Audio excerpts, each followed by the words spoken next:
For example, the Hebrew verb aman, to be supported, from which we derive the verb to believe, has the corresponding noun emunah, which means faith or faithful, where we get our word amen from, right? Aman gives rise to amen. Both in the Hebrew and in the Greek, it sounds the same. The point is, for this first example, the verb and the noun have this nice little relationship one with one another. They evoke similar concepts from one another. Likewise, Tim Hegg says, the Greek verb pisteuo, to believe, like we looked at in the John passage, pisteuo, to believe, has the corresponding noun pistis, which means faith or faithful. Unfortunately, many English readers do not realize that believing or having faith and being faithful all derive from the same word group, whether in the Hebrew or the Greek, right? So that's part of where I'm stressing tonight, and the emphasis that I'm trying to make in this discussion about believe in God, believe also in me, John 14, verse 1. The way I see it, faith and faithfulness function as two sides of the same coin. This is my own commentary, in that they are both precious in God's eyes. Don't misunderstand me. I'm not saying that we're saved by works. I'm not saying we're saved by our faithfulness. Perish the thought. What I am saying is that genuine faith will lead to genuine faithfulness, right? It's James all over again. Show me your faith by your works, and I'll show you my faith. Showing your faith without your works, I'll show you my faith by my works. My works vindicate my faith. Righteousness can be defined in two ways. Behavioral righteousness.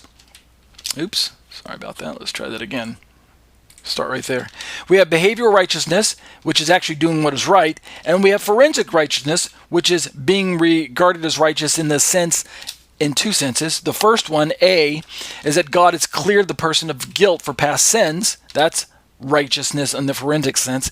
And B, that God has given this person a new human nature inclined to obey God rather than rebel against him as before. So we are righteous in the sense that God deems us righteous because of what Messiah has done on our behalf and our faith in that Messiah. And that's this imputed righteousness that God gives to us. And then within that gift of imputation of God's imputing his very righteousness to us on Messiah's behalf, in that imputation, we also receive a new nature, so that the old nature, which is inclined to sin, takes a backseat and should indeed become less and less prominent in our lives, because God has now given us the gift of being able to, and the desire to actually follow after him and his righteousness.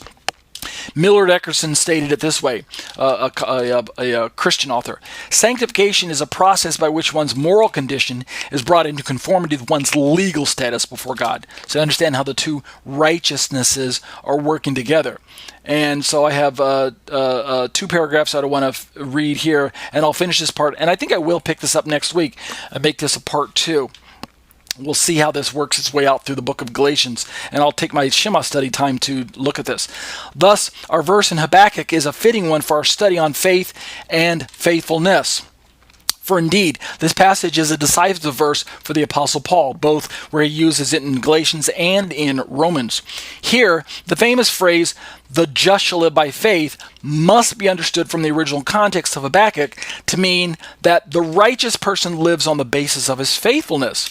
Understand what I'm saying there? The righteous person lives on the basis of his faithfulness. In the time of Habakkuk, the nation was being torn in her loyalties, whether to trust God in the covenant he had given or to ally herself with the nations for her protection. Habakkuk's statement is made with this in mind. The righteous, that is, those who have faith in God, will live, that is, be protected and sustained by faith, that is, by demonstrating a faithful trust in God and his promises.